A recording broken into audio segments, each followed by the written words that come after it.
Mais um mês de dezembro chega ao fim e você sabe o que isso significa. É hora da gente falar sobre o melhor que o cinema nos ofereceu neste ano. Eu sou o Max e, como manda a tradição, hoje é dia de fazer o nosso último vídeo do ano, que é um ranking que vocês gostam.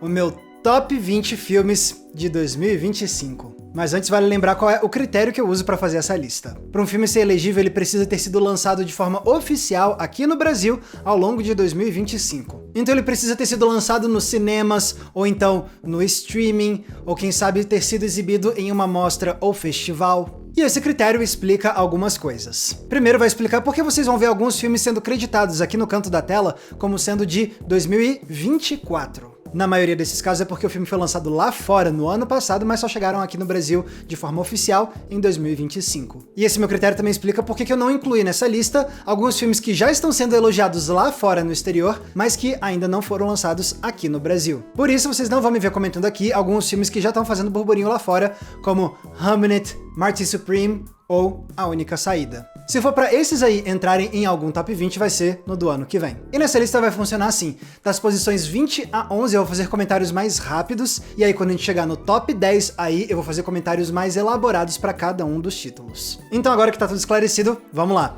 Estes são os 20 melhores filmes de 2025. Puxando a lista em 20º lugar, temos Superman, de James Gunn.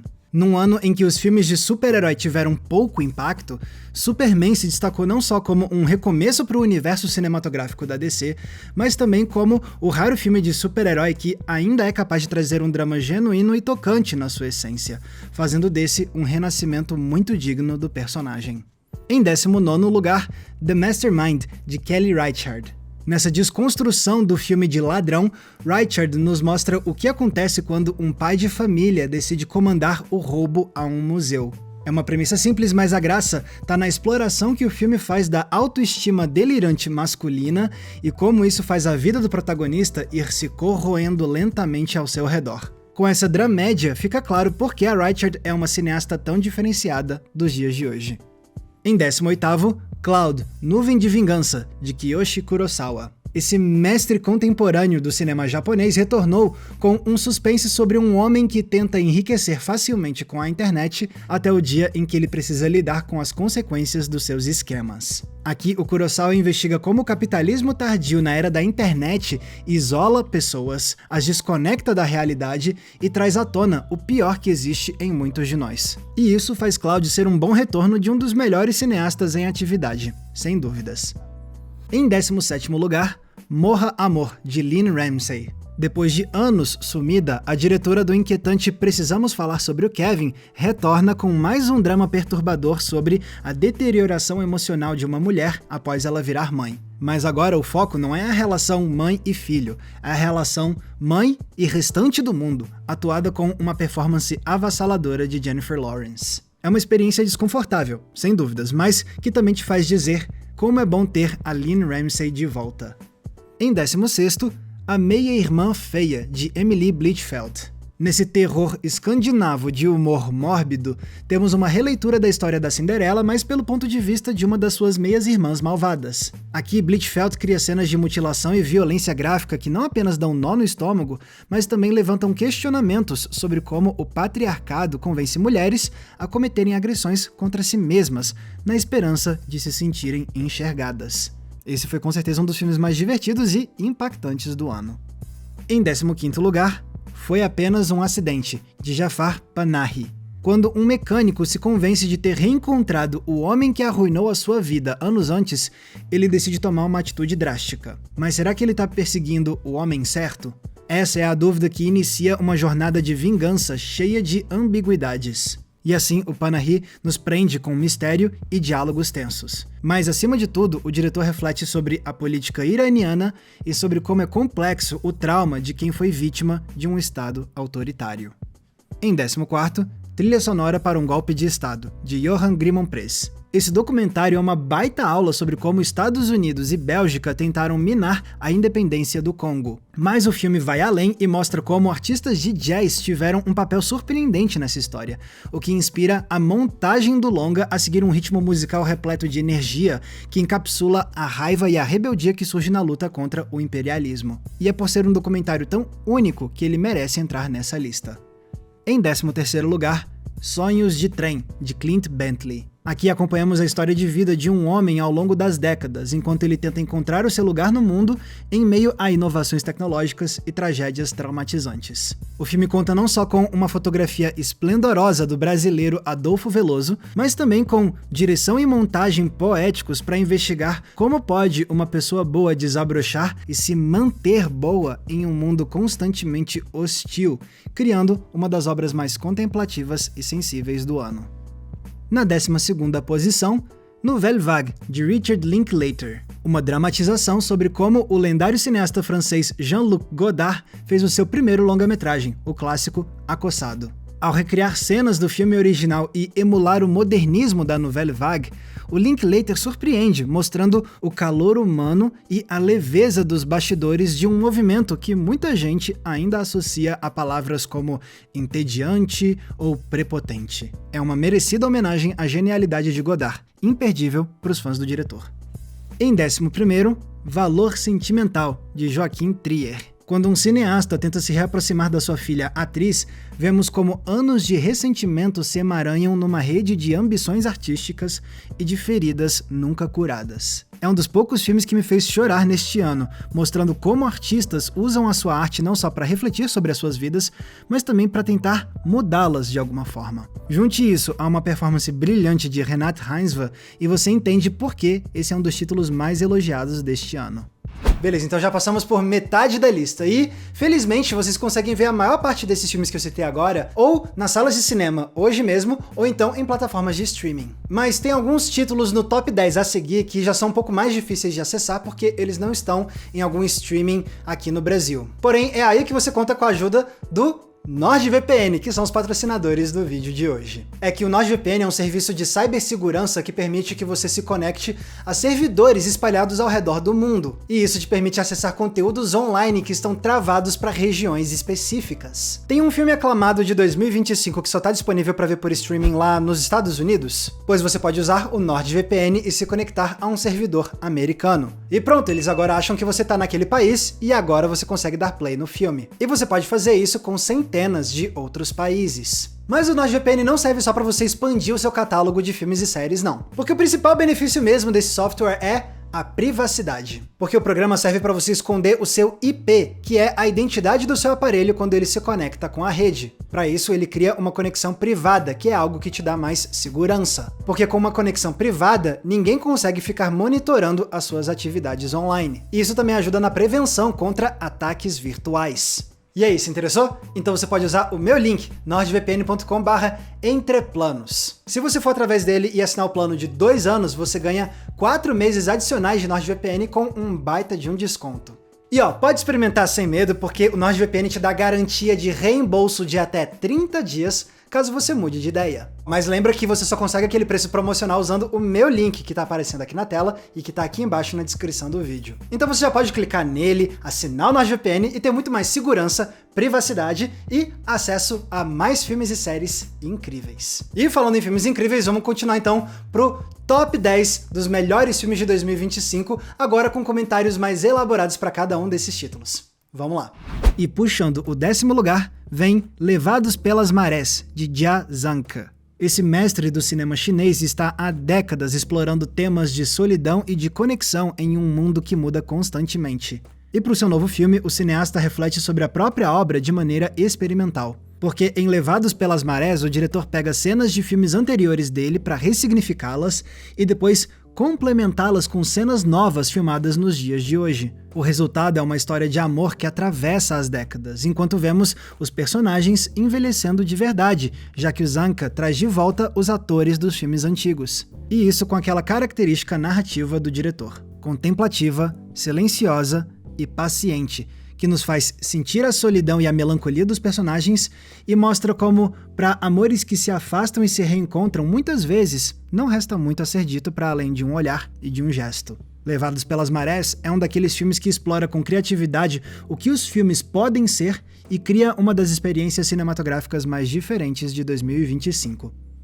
Em nono lugar, O Último Azul, de Gabriel Mascaro. Nessa mistura de drama e ficção científica, vemos um Brasil distópico onde idosos são compulsoriamente enviados para viver em colônias, separados do restante da sociedade. Mas quando a protagonista Teresa se aproxima desse momento, ela decide embarcar numa jornada pela Amazônia para ter experiências que ela nunca viveu antes. E que deleite que é navegar por essas águas com a Teresa! O Mascaro preenche a tela com uma natureza deslumbrante e filma crepúsculos como quem quer simbolizar a beleza que existe nos últimos anos da vida humana. E Teresa é uma personagem que hipnotiza com a sua tenacidade enquanto se recusa a se dar por vencida na terceira idade. Ela tem uma gana de viver e nessa aventura ela descobre não só um mundo novo ao seu redor, mas também lados novos dela mesma, numa sequência de encontros e de desventuras que nunca deixam o filme ficar cansativo. Ou seja, é quase um filme de estrada, mas trocando o asfalto pelo rio e explorando um tipo de vivência que não costumamos ver no nosso cinema. E é por ser tão diferente e tocante que O Último Azul merece ser lembrado como um dos melhores filmes deste ano. Na oitava posição, Flow, de Gintz Zilbalodis. Essa animação da Letônia nos transporta para uma história sem diálogos, que nos apresenta a um gato que é forçado a viajar pelo mundo após um dilúvio. Esse filme tem uma mistura espetacular entre o real e o fantasioso. O realismo está nos animais protagonistas. Seus movimentos, atitudes e olhares são familiares para quem viu esses bichos na vida real. Mas ao redor deles é construído um mundo de fantasia deslumbrante, com construções misteriosas que indicam como sociedades humanas não fazem mais parte desse lugar. E, nesse vácuo, se criam catástrofes e milagres que parecem sair dos mais antigos mitos. E tudo isso é narrado com uma história que, de fato, flui, às vezes com graça, às vezes com fúria, mas sempre com encanto. Flow é, com certeza, a animação mais impressionante que eu vi em 2025. Em sétimo lugar, A Nora, de Sean Baker. Aqui conhecemos uma garota de programa que encanta um jovem milionário russo e aceita viver uma vida de luxo ao lado dele, mesmo sem conhecê-lo tão bem. E por mais que eu imaginasse que isso criaria um drama intenso, eu não estava preparado para o quão engraçado esse filme acabaria se tornando também. A maneira como o protagonista representa a rebeldia é explosiva, mas a Anora nunca parece uma caricatura. Ao invés disso, temos uma representação muito humana e empática de uma mulher que trabalha com sexo, observando as suas contradições e a sua riqueza emocional num filme que num instante te faz rir e no outro te dá um soco no estômago. Sendo um longa do Sean Baker, eu já esperava que a Nora me impressionaria, mas o filme acabou sendo bom de maneiras que eu não antecipava e por isso ele virou um dos títulos mais marcantes do ano para mim. Na sexta posição, A Hora do Mal, de Zach Cregger. Neste filme de terror, vemos uma turma de crianças que somem das suas casas no meio da noite sem explicação e como diferentes personagens investigam esse mistério enquanto equilibram a investigação com seus problemas pessoais. Se esse filme me impressiona, é porque ele consegue ser refrescante, indo na contramão das maiores tendências do horror hollywoodiano contemporâneo. Nada de ser um reboot de uma franquia clássica, nada de ser uma metáfora simplista sobre luto, nada de tentar subverter um subgênero específico do terror. Não, tudo gira em torno de um mistério estranho, contado com uma estrutura de roteiro não linear, com personagens envolventes e revoltantes na mesma medida, e acima de tudo, sabendo criar cenas perturbadoras e surreais. E o melhor, nada disso parece ser feito com uma mensagem muito óbvia que o filme quer transmitir. A Hora do Mal possui ambiguidade e profundidade o bastante para convidar diversas interpretações, mas ainda assim ele tem o ímpeto de ser uma obra que tem algo a dizer. Especialmente numa era em que os Estados Unidos estão o tempo todo querendo proteger as suas crianças de tragédias, mas não tendo a capacidade de fazer mudanças políticas que de fato salvem as vidas desses jovens. A Hora do Mal se revela então como um terror que entretém e assusta, ao mesmo tempo em que capta um medo coletivo americano, sem tentar traduzir esse medo de forma mastigadinha pra gente. E agora eu tô ainda mais ansioso para ver o que o Zach Cregger trará com os seus próximos filmes. Em quinto lugar, Sem Chão, de Bassel Adra, Yuval Abraham, Hamdal Balal e Rachel Zor. Um filme difícil de assistir, esse documentário denuncia como o exército israelense tem cometido atrocidades contra palestinos, expulsando-os de suas casas e matando quem ousa se opor a eles. Tudo isso comandado por uma dupla composta por um jornalista israelense e um documentarista palestino. Esse é daqueles documentários que escancara para o mundo todo uma situação horrenda para onde muitos não estão olhando. E uma enorme evidência que essa denúncia incomodou foi o fato de que um dos diretores do filme, o Hamdal Balal, foi sequestrado por soldados israelenses após o filme vencer o Oscar de melhor documentário em longa-metragem. Felizmente ele sobreviveu e foi libertado, mas isso só demonstra a importância do relato que Balal e seus co-diretores fizeram com esse trabalho. Poucos são os filmes que conseguem sacudir o mundo, perturbar os opressores e inspirar um olhar mais atento e humano contra vítimas ignoradas por milhões. Mas é exatamente esse o tipo de obra rara que é Sem Chão. Não tinha como ele ficar de fora da lista de melhores do ano. Em quarto lugar, Oeste Outra Vez, de Érico Rassi.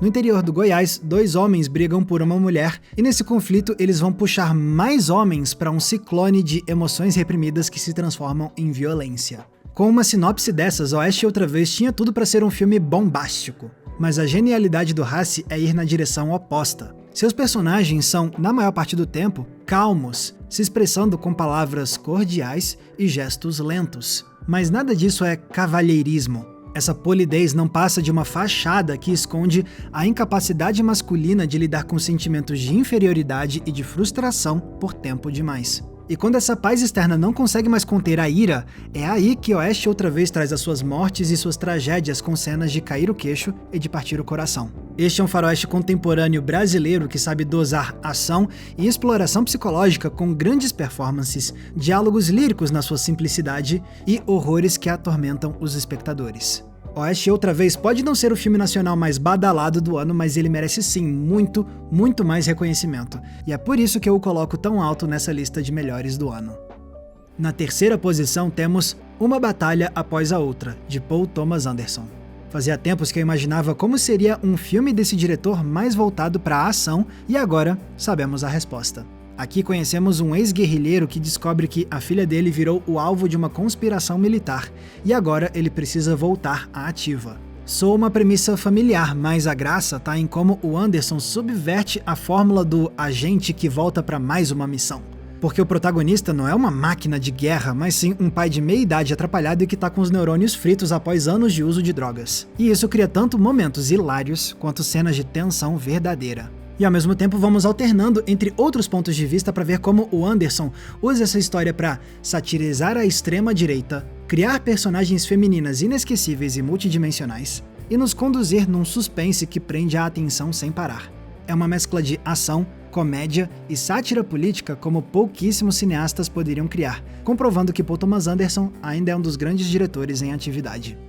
Em segundo lugar, Pecadores, de Ryan Coogler. Depois de anos comandando franquias de terceiros, Coogler retornou em 2025 com uma história original dele, sobre 2 gêmeos que voltam para sua cidade natal para abrir um bar, mas logo eles vão descobrir que a inauguração do estabelecimento será arruinada pela presença de forças malignas. Em termos de puro entretenimento, Pecadores já merece destaque pela forma como mescla terror, ação e momentos de humor com maestria, sempre com o trabalho de câmera cheio de energia que o Coogler já havia demonstrado em Creed e em Pantera Negra. Mas o que realmente eleva Pecadores a outro patamar é como o Coogler faz disso um manifesto apaixonado pela arte criada por pessoas negras. Aqui, conceitos como ancestralidade, panafricanismo e religião dão vida a expressões artísticas que elevam os espíritos para outras dimensões de tempo e de espaço. E toda essa beleza está em constante ameaça de ser roubada, sugada por outras pessoas, fazendo um paralelo poderoso sobre como a indústria cultural branca se aproveitou da arte de pessoas negras sem dar o mesmo valor aos próprios artistas. São ideias muito ricas e que nunca parecem descoladas nem nos distraem da ação e do horror. Pelo contrário, essas temáticas só amplificam a ação e o horror. Tudo isso faz com que Pecadores seja uma obra não só divertida, mas poderosa e apaixonante, provando que Ryan Coogler merece sim ser visto como uma das maiores vozes autorais em Hollywood hoje em dia. E agora chegamos ao primeiro lugar, e ele é brasileiro. O Agente Secreto, de Kleber Mendonça Filho. Nele, somos levados de volta ao Brasil de 1977 para conhecer Marcelo, um homem que se refugia em Recife para escapar de uma ameaça que ainda não conhecemos. Lá, ele vai tentar se reconectar com a sua família e levar uma nova vida, enquanto tenta se esconder daqueles que o querem morto. É impressionante quantas ideias diferentes o Mendonça Filho articula de uma só vez nessa obra, sem perder a coesão. Quando é pra ser um suspense, é tudo primoroso, com tensões altíssimas em meio a identidades secretas, motivações misteriosas e perseguições no meio da multidão. Mas no meio disso tem o drama, com um calor humano tremendo que nasce das conexões entre o protagonista e suas famílias, tanto a biológica quanto a que ele descobre com os parceiros de luta. Há também uma camada de paixão pelo cinema setentista, não só pelos filmes famosos que aparecem ao longo da trama, mas também nas técnicas de câmera e de fotografia que o Mendonça Filho aplica para fazer a gente sentir que tá vendo um filme que poderia ter sido feito tranquilamente na década de 70. E se isso não bastasse, o diretor e roteirista ainda aplica pitadas de comédia, de terror e de realismo mágico ao longo do filme, porque o cara gosta de ser estranho às vezes e ainda bem. Parece a receita para criar uma mistura incoerente e bagunçada, não é? Mas isso não acontece, porque tudo isso está a serviço de uma investigação comovente sobre como, na ditadura militar, a única forma de muitos cidadãos continuarem amando, tendo famílias e sonhando era deixando de ser cidadãos comuns e passarem a agir como agentes secretos, não por glamour, mas sim porque era a única opção, porque era isso ou a morte. Então a espionagem aqui não é só entretenimento, é também resistência e memória. Por isso não se iluda achando que esse é só mais um filme brasileiro sobre a ditadura. O Agente Secreto vai muito além disso e se prova como uma das obras mais memoráveis, não só deste ano, mas da filmografia recente brasileira como um todo. E acima disso tudo, o Agente Secreto é o melhor filme de 2025. Pessoal, tá aí então o meu top 20 filmes de 2025. Eu realmente espero que esse vídeo tenha incentivado vocês a irem atrás dos filmes que estão nessa lista e que vocês ainda não viram. Eles realmente merecem atenção. Mas agora eu quero ver de vocês, o que vocês acharam dessa lista? Vocês concordam? Discordam? Qual filme merecia ter entrado nesse top 20, mas não entrou? Escrevam aqui embaixo nos comentários que eu vou adorar ler o que vocês têm a dizer. E como esse aqui é o nosso último vídeo em 2025, eu quero aproveitar para agradecer demais pela companhia de vocês ao longo de 2025 aqui no canal. Esse foi um ano muito especial pro Entre Planos porque o canal completou uma década no ar. E isso só é possível graças ao carinho e à atenção de vocês. Não importa se você chegou aqui no canal recentemente ou se você é um inscrito de longa data, eu sou extremamente grato por vocês estarem aqui comigo. E se você quer ajudar a manter o Entre Planos no ar em 2026, você pode entrando no nosso Apoia-se. E aí você ganha acesso a conteúdos e eventos exclusivos. Tem recomendação de filme toda semana no inbox do seu e-mail, grupo fechado, lives exclusivas e também o nosso Cineclube Entre Planos, pra gente debater um filme por mês juntos via videoconferência. Pra ter acesso a isso tudo e fazer parte dessa comunidade, é só clicar no link que tá aqui embaixo na descrição. Galera, de coração, muito obrigado pela companhia e pelo carinho de vocês ao longo de 2025 e ao longo dessa última década aqui no YouTube. Ano que vem eu tô de volta pra gente continuar juntos falando sobre essa arte apaixonante do cinema. Então, mais uma vez, muito obrigado pela audiência, um abraço e até a próxima sessão.